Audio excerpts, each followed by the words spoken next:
ఇసుకలోనో నేల మీదో అది పడిందా లేదా ముద్ర కూడా సంబంధం లేదు. హనుమ అని రాసి నమస్కారం చేసి నిలబడితే చాలు, ఉపద్రవం నుంచి గట్టెక్కుతారు అని చెప్తుంది శాస్త్రం.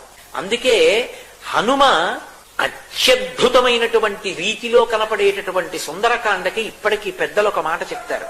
ఏదైనా జీవితంలో జటిలమైన సమస్య వచ్చినప్పుడు దాన్ని ఎలా పరిష్కరించుకోవాలో అర్థం కాకపోతే సుందరకాండ పుస్తకం తీసుకొచ్చి అక్కడ పెట్టి రామచంద్రమూర్తికి, సీతమ్మకి, హనుమకి నమస్కారం చేసి ఒక కొత్త చీపురు పుల్లని తెచ్చి కళ్ళు మూసుకుని సుందరకాండలోకి గుచ్చితే ఏ కాగితం దగ్గరికి చీపురు పుల్ల గుచ్చుకుంటుందో అక్కడ సుందరకాండ విప్పి చూస్తే మీ సమస్యకి పరిష్కారం రామాయణ కథాంతర్గతంగా అక్కడ ఉంటుంది.